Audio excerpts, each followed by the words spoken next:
지향하지만 지향하지 않는 것. 1. 시의 위치. 시란 무엇인가? 시는 소멸하고 있는 것이 아닌가 하는 질문은 언제나 존재해 왔다. 이러한 질문들이 제기되는 이면에는 여하간 시는 좀 별다른 것이라는 생각이 들어있을 것이다. 그렇지 않다면 그것은 대체 무엇인가 하는 물음이 특별히 있지도 않을 것이며 또한 소멸하든 말든 의식되지도 않을 것이기 때문이다. 여기서 시란 어떠한 종류의 글쓰기이며 무슨 운명을 맞이하고 있는가에 대한 이야기 자체가 시의 고유성을 시사하는 것이라는 당연해 보이는 지적에서 시작하려 한다. 하지만 이를 시의 내용이나 형식 면에서 접근하지는 않을 것이다. 한 편의 시를 이루고 있는 내용들, 주체나 대상, 세 개의 문제들, 그리고 이를 표현하는 형식의 문제, 기법이나 양식으로 분석을 하려는 것이 아니다.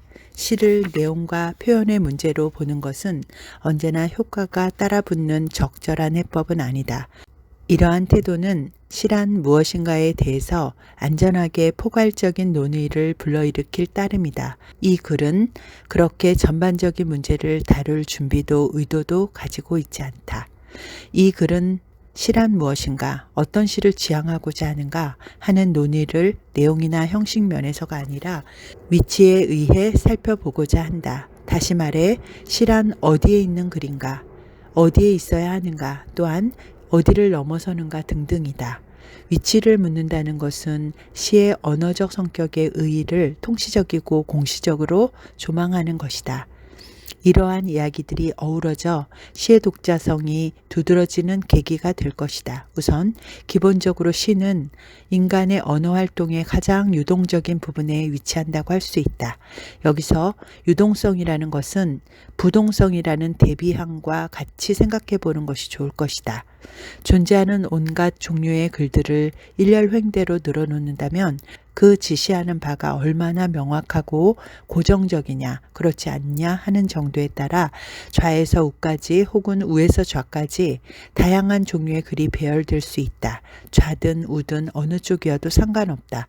중요한 것은 이때 시라는 것이 고정적인 글쓰기 형식과 가장 대척점에 자리할 것이라는 점이다. 즉 누구나 오해 없이 동일한 뜻으로 이해하는 확고한 언어, 이를테면 수학이나 과학, 법전의 언어가 한쪽 끝에 자리하고 있다면 그와 가장 먼 곳에 시의 언어는 존재한다. 이를 어떠한 이유로 논증해도 관계없다. 시의 상징이나 함축으로 혹은 형식상의 자유나 다양성으로 설명해도 좋다. 시는 분명히 고정적이지 않다. 정확한 뜻이나 의미를 가지는 것도 아니다. 미정형적이거나 애매한 것은 두말할 것도 없이 시의 흠이 아니라 장점에 해당한다. 시가 딱딱한 것이 아니라 말랑말랑한 것, 고정된 것이 아니라 가변의 것, 부동이 아니라 유동이라는 주지의 사실, 이것이 언제나 중요하다. 이 말은 단단하고 고정불변하고 부동의 성격을 지니는 글은 그것이 시의 외장을 하고 있어도 시가 아니며 시 반대편의 글에 가까워진다는 것이다.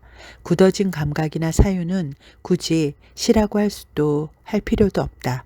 대신 갓 태어난 소리, 향기, 촉감, 움직임을 지니고 있는 말이 시라고 할 수 있다. 이는 언어의 딱딱한 관절이 형성되기 이전의 상태이다. 시가 언어의 최초의 자리, 굳어지기 이전의 자리에 위치한다고 하는 것은 분명 시의 운명에 시사하는 바가 있다. 시가 이렇게 언어의 최초의 활성에 해당한다면 시가 사라진다는 것은 전혀 그럴 법하지 않은 일이다. 그것은 언어의 생성과 운동의 자리가 쇠퇴한다는 것이며 곧 언어의 죽음으로 이어지기 때문이다. 시가 없으면 언어는 곧바로 죽음인 것이다. 요컨대 어떠한 언어든지 생성과 발전, 진화 세태의 다양한 모습을 모두 지니고 있는 유기체라면 그 활동의 본령인 시는 결코 소멸할 수가 없다. 시는 그 자체로 살아있는 언어의 증거이며 한 언어가 움직일 수 있는 폭과 공간을 가리키는 것이다.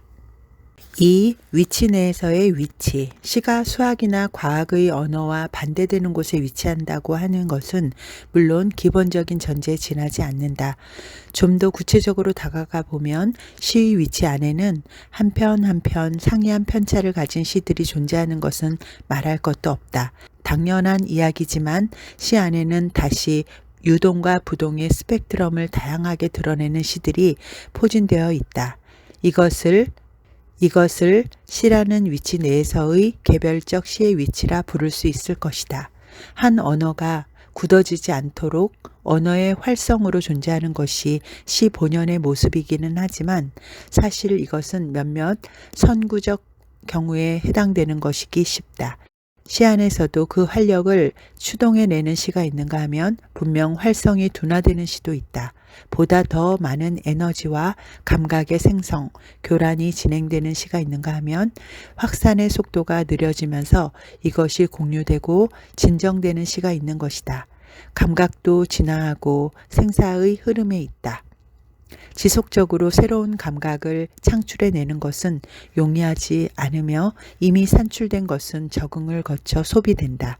시도 다른 예술 패턴과 마찬가지로 생산과 소비가 별도로 혹은 약간의 시차를 가지고 이루어진다. 시기에 따라 생산과 소비의 격차가 많이 벌어지는 때가 있는가 하면 거의 동시에 이루어지는 경우도 있다. 물론 생산은 소비를 그리고 소비 역시 생산을 일정 부분 추인하지만 그렇다 하더라도 생산이 더 많이 발생하는 시가 있고 그러한 시의 독특한 위치가 분명코 있다. 모든 시가 같지 않은 것이다. 모두가 모든 것을 동시에 하는 것은 아니다. 요컨대 생산하는 시와 소비하는 시, 유발하는 시와 수용하는 시가 있으며 이 사이에는 수많은 점이지대가 있다. 어떤 시는 놀라운 활력으로 새로운 것들을 아직 존재하지 않았던 것들을 보여준다. 그것은 마치 다음 세대에서 벌써 온 것 같은 감각으로 동시대에 충격을 주는 것이다. 시 중에 시랄 수 있다. 집약된 시이다. 여기서 언어는 생명을 얻는다. 언어는 태어나고 솟아오르고 춤을 춘다. 그러므로 그것은 숨길 수 있는 위치가 아니며 하나의 파격이며 운동이다. 그것은 당대에는 정확히 알 수 없는 어떤 것을 파급하는데 그것이 무엇인지 모르는 가운데 효과는 강렬하다. 무엇인가 계속 발생하고 있는 그것은 과연 시의 위치란 무엇인지를 바로 알 수 있게 해주는 것이다. 모든 시는 아마도 이러한 생성의 시, 생산의 시를 지향할 것이다. 무엇을 생산하는가? 새로운 감각, 새로운 코드, 새로운 아이콘, 새로운 화법, 새로운 발성, 새로운 성분을 생산한다. 새로운 원동력으로 새로운 꿈을 생산한다. 무엇을 꿈꾸는가? 아마 전부이다. 가능한 것, 불가능한 것, 전부를 말이다. 생산하고 꿈꾸는 것이 시가 하는 일이다. 시 중에 시가 이루어내는 것이다. 시의 활성이란 바로 이것이다. 여기엔 예외가 없다. 소비하는 시도 아마 소비함으로써 실은 생산에 가담하려 한다. 소비하지만 생산한다고 생각하는 것이다.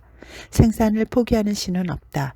포기한다면 시가 아니라 일정한 기획에 따라 만들어지는 공산품에 지나지 않는다. 시는 생성과 활성이라는 제 본연의 모습, 생산의 모습으로 언제나 부활하길 바라며 정지되어 있는 시는 없다. 시는 무엇보다 시를 지향하는 것이다. 그렇다. 3. 탈위치. 시가 시를 향한다는 말은 다시 한번 반복해도 그 자체로 나무랄 데 없다. 그 의미도 줄어들지 않는다. 하지만 한 발 물러서서 보면 이러한 말은 편리하고 금과 옥조처럼 볼 수 있기에 충분치 않은 면이 있다. 시의 위치라는 것은 그 의의에도 불구하고 구조적 설명에 치우칠 수 있는 것이다. 여기서 더 나아가야 한다. 혹은 반대로 가야 한다. 시는 어떠한 칠해로 정량을 드러내는 지리학에 머무르지 않으며 외려 궤도를 달리해 종종 지리학과 대결하는 모습을 띠는 까닭이다. 제 위치에서 빛나면서 한편 모순되게도 이를 흔들어 무력화시키는 것 말이다.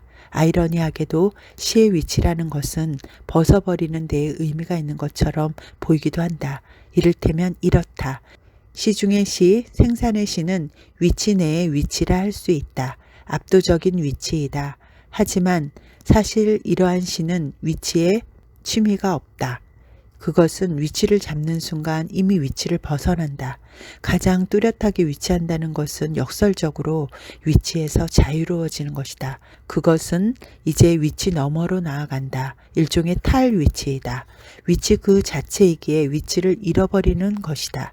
그래서 날카로우면서 드넓다. 위치를 벗어났다거나 잃어버렸다거나 하는 것은 구체적으로 무슨 뜻일까?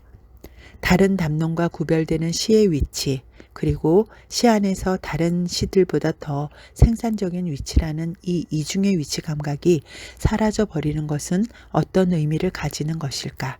탈위치의 시들을 문학적으로 어떻게 생각해 볼 수 있을까? 말 그대로다. 가장 뚜렷하고 생산적인 시, 탈위치의 시는 이상하게 들릴지 모르지만 자신의 위치, 고유성으로부터 자유로워질 수 있는 시다.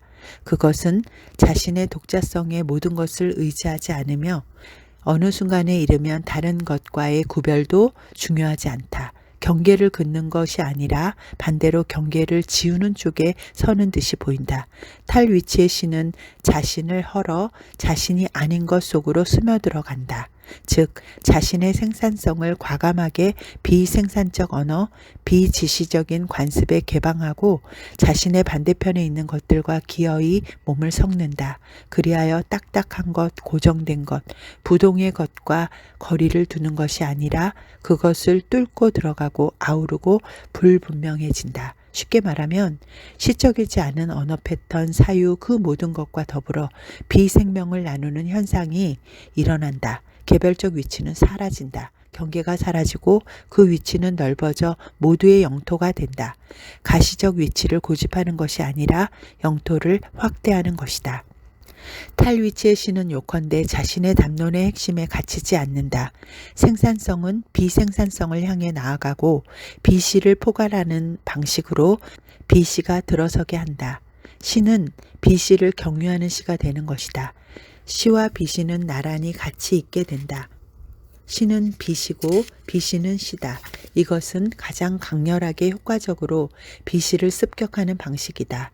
시와 비시가 서로 넘나들면서 비시의 영역이 어떤 유효한 작용을 하게 만들기 때문이다.